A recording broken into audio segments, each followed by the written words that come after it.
Rule number 9 for successful investing, stay discipline. Means आप discipline में रहिए। जब भी आप इन्वेस्टिंग की बात करते हैं तो डिसिप्लिन बहुत इंपॉर्टेंट हो जाता है।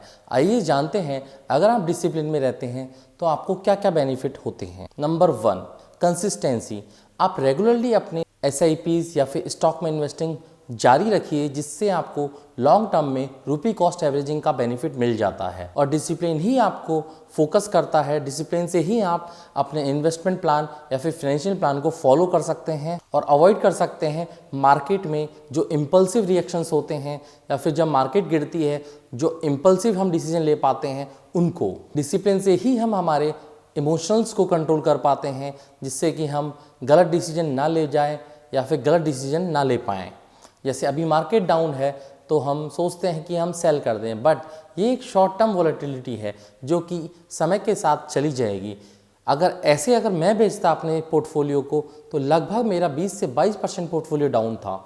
इस हिसाब से तो मेरा पोर्टफोलियो मतलब मैं मेरे इन्वेस्टमेंट का लगभग 20% वेल्थ खो चुका होता। तो यहाँ पे वेल्थ कहाँ क्रिएट हुई, और इसीलिए डिसिप्लिन को इम्पोर्टेंट माना गया है। हमेशा लॉन्ग टर्म पे फोकस करना चाहिए। लॉन्ग टर्म पे फोकस करने के लिए अगर आपके अंदर डिसिप्लिन नहीं होगा तो आप कभी भी मंथली SIP नहीं लगा पाएंगे और लॉन्ग टर्म फोकस नहीं कर पाएंगे। अगर आप डिसिप्लिन से लॉन्ग टर्म में फोकस करते हैं तो आप अपने रिस्क को भी मैनेज कर पाते हैं। कैसे?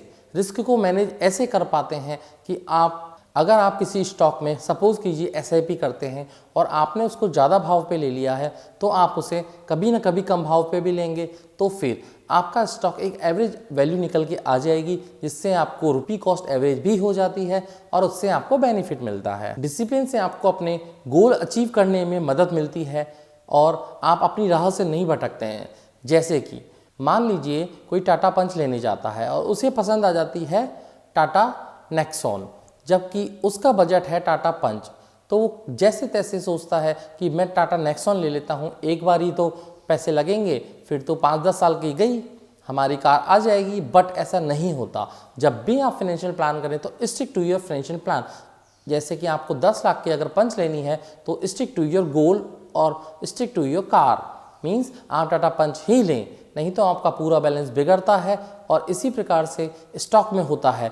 स्टॉक में अगर आपको किसी भी स्टॉक को लेना है और आप सोचते हैं कि मुझे इस लेवल पे स्टॉक को लेना है तो उसे बाय कीजिए, मुझे इस डेट को इस मंथ को इस स्टॉक को लेना है तो उसे बाय कीजिए। ये मत सोचिए कि स्टॉक ऊपर जा रहा है कि नीचे जा रहा है।